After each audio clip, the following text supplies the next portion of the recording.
सुषमा और आंचल ने ठान लिया था कि वो अपने दामाद सुरेश को सुधार कर ही रहेंगे। लेकिन उनको समझ में नहीं आ रहा था कि आखिर वो क्या करें। सुषमा और आंचल को इस बात का एहसास तो था कि सुरेश की इस हरकतों की वजह से मंदाकिनी भी काफी परेशान थी। एक दिन आंचल और सुषमा ने मंदाकिनी को घर पर बुलाया। मंदाकिनी, तुमसे कुछ जरूरी बात करनी थी। देखो मंदाकिनी, हम तुमसे जो भी कहेंगे उस बात का बुरा मत मानना। कैसी बात करती हैं आप भाभी? मैं आप लोगों की बात का बुरा क्यों मानने लगी? देखो मंदाकिनी, सुरेश जी हमारे घर के दामाद है, लेकिन कभी कभी मुझे और सुषमा दोनों को ही ऐसा महसूस होता है कि उनका इतना ज़्यादा अपने ससुराल में आना ठीक नहीं, क्योंकि आसपास के लोग भी बातें बनाते हैं। और शायद तुम्हें भी ये सब अच्छा नहीं लगता होगा, है ना? क्योंकि मैंने कई बार इस बात से तुम्हें भी परेशान होते देखा है। भाभी अच्छा हुआ आप दोनों इस बात को समझ गए। मुझे समझ में नहीं आ रहा था कि कैसे आपसे ये बात कहूँ। अरे हम जानते थे मंदाकिनी, इसीलिए तो ये सब कह रहे हैं। देखो, हम चाहते हैं कि तुम्हारे और दामाद जी के बीच कोई मन मुटाव ना रहे। इसलिए हम सबको मिलकर कुछ ऐसा करना होगा कि ये सब काबू में आ जाए। लेकिन कैसे भाभी? मेरे पास ना एक आइडिया है। दामाद जी को ससुराल की रोटियां तोड़ने का कुछ ज्यादा ही शौक है ना। कैसा हो अगर ससुराल की रोटियों में स्वाद ही ना रहे? तो क्या आप जानबूझकर बेस्वाद खाना बनाएंगी? अब ये तो करना ही पड़ेगा ना। आपको लगता है इससे कुछ होगा? अरे जरूर होगा। आप बस हमें ये बता दीजिए कि दामाद जी को क्या खाना पसंद नहीं है। अरे सब्जी में टमाटर डाल दो या कटहल की सब्जी बना दो, और कुछ ना हो तो हल्का सा नमक ज्यादा कर दो। फिर देखो वो कैसे खाना छोड़ते हैं। ठीक है, फिर वही ट्राई करके देखते हैं। अगले दिन सुबह सुबह सुरेश फिर से अपने ससुराल पहुंच जाता है।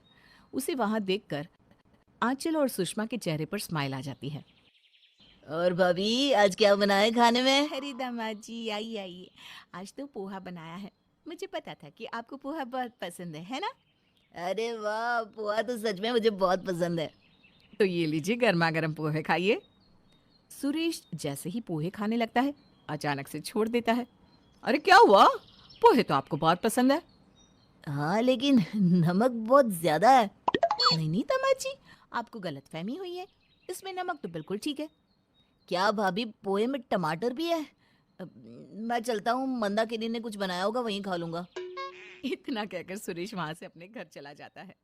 घर आकर वो देखता है कि घर पर तो ताला लगा हुआ था। सुरेश ने मंदाकिनी को फोन लगाया। अरे मंदाकिनी कहाँ हो? घर पर ताला लगा हुआ है। मुझे लगा आप मेरे मायके चले गए हैं, तो मैं भी अपनी सहेली के घर आ गई थी। यहाँ से शॉपिंग करने चली जाऊंगी। अरे क्या बात कर रही हो मंदाकिनी, मुझे बहुत भूख लग रही है। लेकिन आपने तो कहा था ना आप अपने ससुराल में नाश्ता करेंगे, फिर क्या हुआ? अरे आंचल और सुषमा भाभी ने पोहे तो बनाए थे, लेकिन एक तो उसमें नमक ज्यादा था और दूसरा टमाटर डाल दिया। अब तुम बताओ मैं कैसे खाता? ओहो, ये तो बहुत बड़ी प्रॉब्लम हो गई। अब आप क्या करेंगे? मैंने तो आपके लिए नाश्ता बनाया ही नहीं। मुझे लगा आप तो अपने ससुराल में ही नाश्ता खाएंगे। अरे नहीं, भूख के मारे मेरी जान निकल रही है। एक काम करो, आप लंच करने वहीं चले जाना। तब तक आप ना ऑफिस का काम कर लो। चाबी ना दरवाजे के पास ही छोड़ दी है मैंने, वहीं से ले लेना। अच्छा ठीक है। नाश्ता ना मिलने की वजह से सुरेश अच्छा खासा परेशान हो गया था। जैसे तैसे करके उसने टाइम निकाला और लंच का टाइम होते ही वो फिर से अपने ससुराल जा पहुंचा। आंचल और सुषमा ने टीवी पर घर जमाई मूवी लगा रखी थी। जैसे ही सुरेश घर में आया, आंचल और सुषमा उसके पास स्माइल करते हुए आई। अरे आइए आइए दामाद जी, देखिए ना कितनी अच्छी मूवी है। अरे भाभी, मूवी बाद में देखेंगे, पहले आप खाना खिला दो। हाँ हाँ दामाद जी, आज तो आपने ठीक से नाश्ता भी नहीं किया था। तभी तो बड़े जोर की भूख लगी है। आंचल और सुषमा सुरेश के सामने खाना परोस देती है। सुरेश जैसे ही अपनी थाली में परोसा हुआ खाना देखता है उसका मूड खराब हो जाता है। उसकी प्लेट में कटहल की सब्जी थी। सुरेश ने बड़े ही बेमन से प्लेट सामने से खिसका दी। अरे क्या हुआ दामाद जी, आपने खाना नहीं खाया? अरे ये क्या भाभी, कटहल की सब्जी?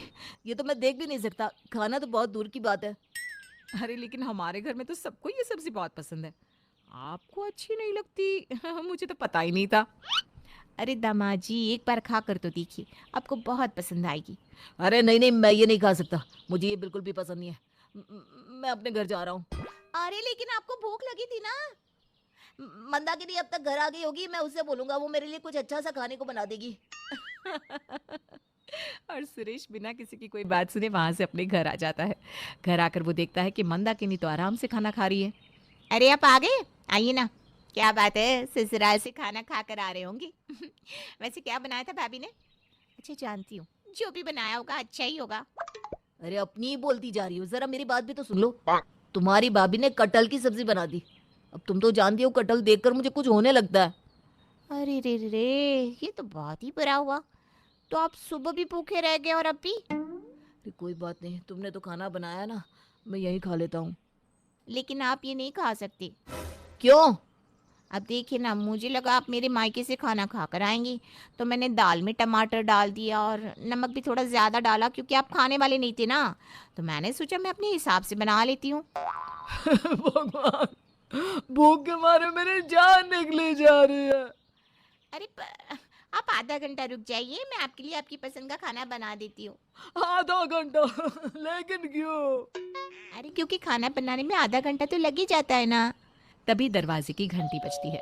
सुरेश दरवाजा खोल के देखता है तो सामने आंचल खड़ी थी और हाथ में था टिफिन।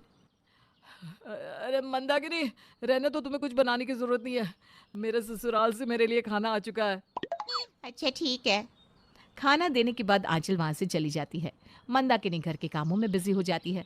सुरेश खुश होकर टिफिन खोलता है और उसमें अपनी पसंद की एग भुर्जी देखकर खुश हो जाता है। वो जल्दी से जैसे ही अपना हाथ आगे बढ़ाता है, मंदाकिनी आ जाती है। ये आप क्या कर रहे हैं? अरे क्या कर रहा हूँ क्या? मतलब मेरी पसंद की एक भुर्जी आई है तो वो खा रहा हूँ। सुबह से भूखा हूँ मैं। अरे सुरेश जी, आज मंगलवार है, आप एग भुर्जी नहीं खा सकते। हे भगवान, ससुराल की रोटियां तो आज मुझ पर भारी पड़ गई। सुबह से भूखा हूँ, अब क्या करूँ? मंदाकिनी ने सुरेश को उसकी पसंद का खाना भी बनाकर खिलाया और साथ में ये भी समझा दिया कि अपने घर से बढ़कर कुछ नहीं होता।